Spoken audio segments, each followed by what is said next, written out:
Hey guys, hope you're having a nice day, and let's go ahead and play Azmodan at the Dragonshire. Okay, so Azmodan is definitely one of my favorite heroes, easily, because of the stacking mechanics. Like Taste for Blood, Sieging Grass, they just feel great. I actually really enjoy heroes that have like those sorts of quests.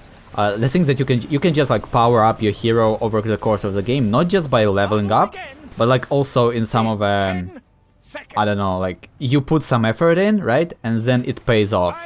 And Azmodan is like one of the better heroes in doing so. Like because, I mean, Taste for Blood, my favorite talent in the game. You can get so much damage. So hopefully we're gonna have Melsail going top. I don't know why they both went there, but okay. Melsail is gonna go top. We're gonna stack our Taste for Blood in middle and bottom lanes. It's gonna be Oh, I just realized. Okay. So they wanted to utilize that whole Sylvanas split push. I kinda wish Alarak didn't kill her so that we got some stacks of Taste for Blood. By the way, like if you didn't know, Taste for Blood was changed so that when you actually less hit an enemy hero, they grant you 10 stacks of Taste for Blood. And early game, that is insanely huge, because early game is like the hardest time to stack this talent, because of just like if nobody is helping you, it's gonna take a while. Like by the time you get your black pool, you will get like a decent amount of stacks, but nothing too special, right? So kind of like the perfect scenario would be if nobody is touching you, you try to hit those backline archers. I think it's 5 auto attacks into each of them, and then you just cast your globe, and they all die. I just messed it up. I wanted to kill the middle one too, but it was not meant to be.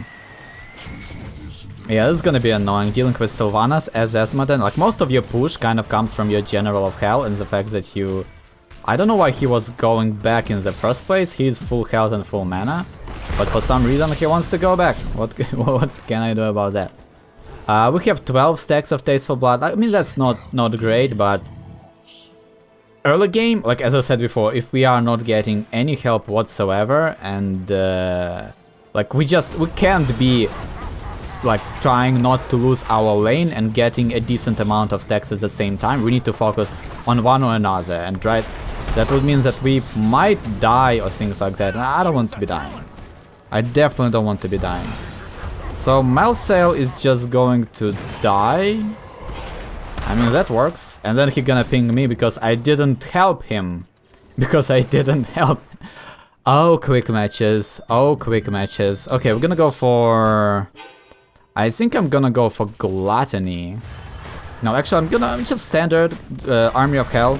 I like it because you get that mana cost reduction, so that means that you can actually spam it, kind of like you want to be using it anyways. Just by... Oh, I almost missed that. I almost did not interrupt Merdin there. That would have been disappointing. That would have been really... He is just tanking all the minions. Oh, poor guy. Like he tried... What he should have done is he should have hidden the bush. That would de-aggro all of the minions and potentially allow him to capture the dragon if we didn't interrupt him, of course. Oh, can we even get some stacks here? There we go. 28. Well, that's not too bad. Basically, I kind of prefer... Like, if nobody is helping you, you should be... And, like, everything kind of goes your way and you are able to stack freely without the enemy team interrupting you or anything like that. You should be at around 100 stacks when you are getting to level 10, right? And that's when you start almost one-shotting the minion waves. Not one-shotting the minion waves, but like you... At around 100 stacks, like depending on what is the level difference and whatnot, you can, together with your black pool, you can one-shot the backline and the mage minion. So that's why you kind of want to be at 100. But it seems like we are just losing this game incredibly hard, because I mean we are dying everywhere, nobody is soaking, and we just get pushed in and dominated, absolutely dominated this game. So this is, I don't know, I kind of hope that maybe I can get some... Like, if I can get to late game and get my damage on Taste for Blood, maybe we can turn this around, but I really don't see this happening. So one of the like cooler things, I guess, about Azmodan, or like one of the cheesier things, is that you are a very good quick match hero. First of all, you can push. Second of all, you can wave clear. And third of all, you are like the poke, like you are the best poke hero in the game. Which means that in quick matches, people don't often, like, you can't guarantee having a healer in quick match, right? Which makes poke just that much more deadlier, right? Like when you get hit for half of your health from Azmodan, it's really hard to justify like engaging after that, right? When you don't have a healer. So basically you are at that point, you just do nothing. Like the whole enemy team just does nothing if you like hit all of them with the globe powered up by Blackpool. So obviously that's one of the strengths of Azmodan in quick matches. But even not in quick matches, like even if like a hero league and whatnot, kill damage, if you get Taste for Blood stacked or Sieging Rest stacked, like just in team fight, it's not, it doesn't necessarily have to be even poke damage, right? In team fights you can hit people for like thousands of damage, and depending on the team composition, that can be just absolutely devastating. Like it's good enough versus any team comp, but like when they have Tracer, Chromie, things like that, it's like 70% of their health gone immediately if they make one mistake. And that's all it takes. I don't know why this Malsail is pinging so often, because it's not like we can, like, I don't know what he's hoping to tell us. Like, yes, they are capturing the mercenary camp. They are level 11, we are level 9, we can't stop that. So it doesn't matter how many times you ping, it won't help us kill them or anything like that. So I don't know what's up with that.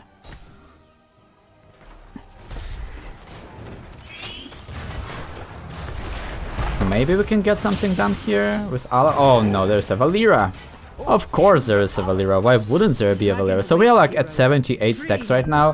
That's not perfect, but we can work with it. So right now, what we want to be like after you get Blackpool, what you want to be doing is attacking the backline minions only once. Instead of like 5 times, you can now attack them only once. Then you cast your Blackpool, then you cast your Globe, and they are all dead.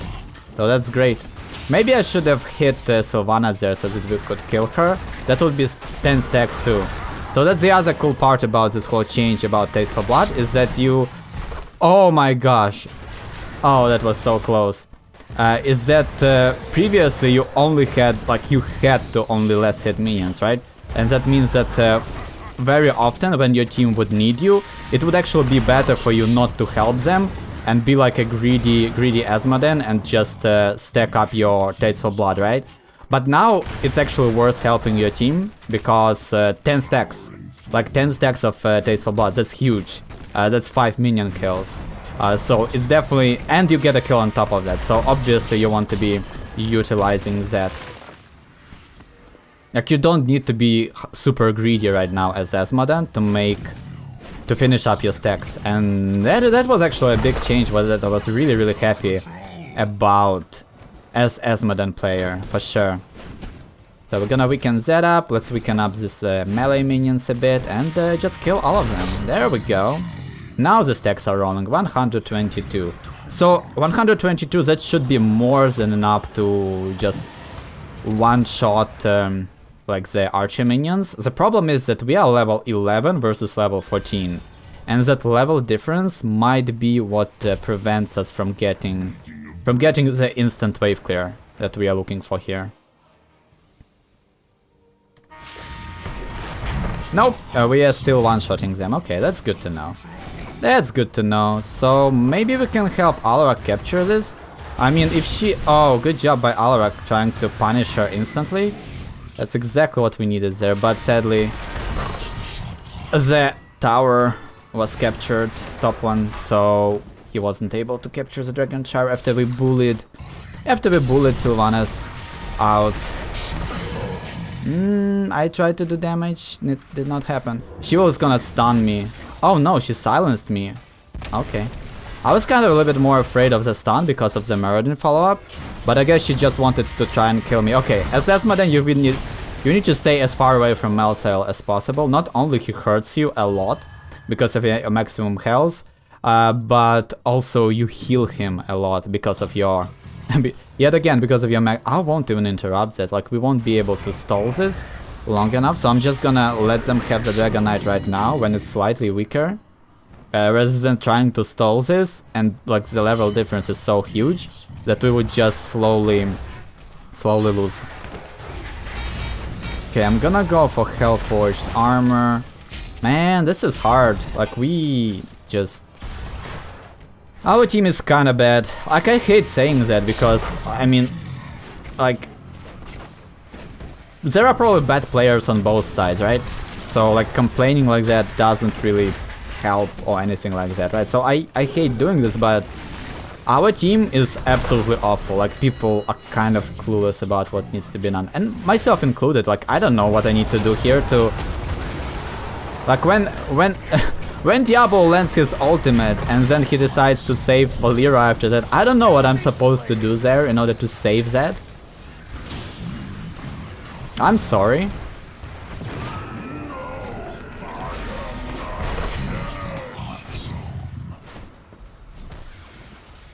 So maybe we're gonna dunk him. Okay, Alarak is trying to do something, but... Oh, that's a dead Valeera. There we go, and we got some stacks. Pretty sure we got some stacks, so that was great. By the way, we have 200 stacks of Taste for Blood now. And that means that we just hit the Sieging Res cap. So that's kind of the whole... Like the reason people don't always pick Taste for Blood is because sometimes you want this early game power, like on maps like Brex's Holdout, for example. You want to be able to contest those shrines, those capture beacons as fast as possible, right? So Taste for Blood isn't necessarily the best option, right? Because like it will take time to get it to 200 damage, whereas with the Sieging Res, it's like, okay, like 5 minutes into the game, you are now at 200 damage. But the good part about Taste of Blood is that now that we are at 200 damage threshold, this means that every single point of damage we are getting from this point on will be a win for us, because we are now outscaling the damage of Taste for Blood, of Sieging Res, so our talent choice was relevant, and late game is kind of secured for us from this point on. As long as I keep stacking and we don't... and we aren't losing every single fight, this should be a-okay. Like, look at how much damage we've just been able to do to Sylvanas. Like, there's absolutely no way that she would have survived that. I wish I had my Qs there. We could have gotten some 6 stacks from that cooldown kill, but like the cooldowns are kind of long. Like, that's the downside of Azmodan. Like, you have this incredible damage, incredible poke, but the problem is that it's the cooldown are super huge, so you need to make sure that every single of your Infernal Globe of Annihilations actually matters. And that's where the Infernal Globe comes in. 40% cast time and missile speed. It makes it almost impossible to miss your globes, as long as you kind of know what you're doing. The alternative probably would be going for Bound Minion. I actually really like that, because on larger maps, with the Bound Minion, you can kind of overwhelm your opponents with just constant split push, right? But then it makes it a lot harder to land your globes of annihilation. That said, I still think that the pushing power kind of compensates for the fact that you aren't as consistent with your damage. Oh no.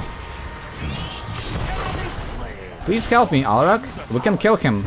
If you help me. Oh no, he didn't help me. I'm dead. I'm gonna die to Memento Mori now. He should have fought him. Like, Alarak has enough damage to kill Malsail. Like, what I'm trying to say there is that Malsail benefits from multiple people around him because he can heal off of their maximum health every single time. But Alarak is one of the heroes that can actually do more damage than Malsail would ever heal from him. So the fact that he ran away from Malsail, it killed us and it allowed Malsail to survive. So that was a sad misplay. They have Muradin, he went for Haymaker, so going for Sin won't be that great of an idea, I think. Like with the Avatar, like that's a lot of health, that's really good. Also obviously versus heroes like Cho'Gall and whatnot, also pretty damn great. Yeah, and look at this, like they got the Dragonshire and everything comes down to the fact that Alarak thought that it was a bad fight to take and we just lost everything from that. I don't blame him for, like, I understand his decision, but it hurt us. It still hurt us a lot. And usually that's what kind of the game comes down to, those small decisions, those small maybe misplays or maybe like good plays that the enemy team made or your team made. Like all of those things just add up over time, and that's kind of what decides whether you win or lose. Also, it makes the game ridiculously exciting, in my opinion. So that's obviously like a. They keep fighting. They keep. I don't understand what's happening. And Kalatas, well, thank you for that wave clear. You really helped out. Like he could have used it on that dragon, but oh well. Again, like I don't know what's happening in this game, so we're just gonna try our best. The only thing you can do, usually. I wish you could tap the fountain, by the way. That could have been fun.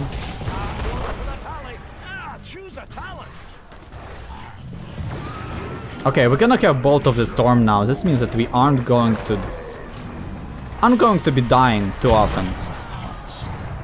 And now we can just kill all of them. Okay, I'm gonna go a little bit back so that we don't heal Malsail too much. This Malsail will die because he decided to engage him. Memento Mori will kill him. Well, this sucks. Yeah, Sylvanas is getting a ton of value everywhere. And again, since we are Azmodan, we aren't able to outpush that no matter how hard we try. And now they have catapults in 2 lanes, so my pushing is, for the most part, completely negated. Like catapults are just stronger than your General of Hell. As simple as that. So we're gonna need to push on our own, just hard push lanes with our globes. Like the good part is that we can one-shot waves every so often, so no matter how far they are pushed in, we can always kind of deal with that as Azmodan. So that's obviously great for us. Let's see if we can one-shot. Okay, yeah, so we basically one-shot the archer minions with our globe, even without Blackpool. Obviously that is great. I would really appreciate if people would stop trying to clear waves that are like right next to me. I would really appreciate if that would stop. Okay, let's tap the fountain since we can't really go... Well, we could go back, but I don't really see the point in that. And they are getting a new shrine phase. This is kind of scary because like if they get the next Dragon Knight, they just win the game right there. Nothing we can do about it. Let's try to help him out. He should be able to kill her now, right? There we go. Oh, but we lost the Keltas. Oh, that's not perfect. Oh, I need to disengage now so that we don't kill Malsail. Yep, they just have so much. Like the enemy team is just better than we are, right? So it's really hard to do anything. It's so hard to do anything. Like it feels like I'm fighting a losing battle, but sometimes you just lose games. Sometimes you can't really do anything about it, and you kind of need to deal with that. Yeah, I mean, we can't stop the Dragon Knight right now. We would just be suiciding. Kind of like that.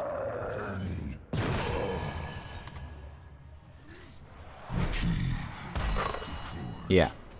Well played, Case. Really well played. Well, I tried to do things, but it's kind of sad. It's just kind of sad. Yeah, sometimes like Heroes is just so damn inconsistent. There is nothing you can really do about it.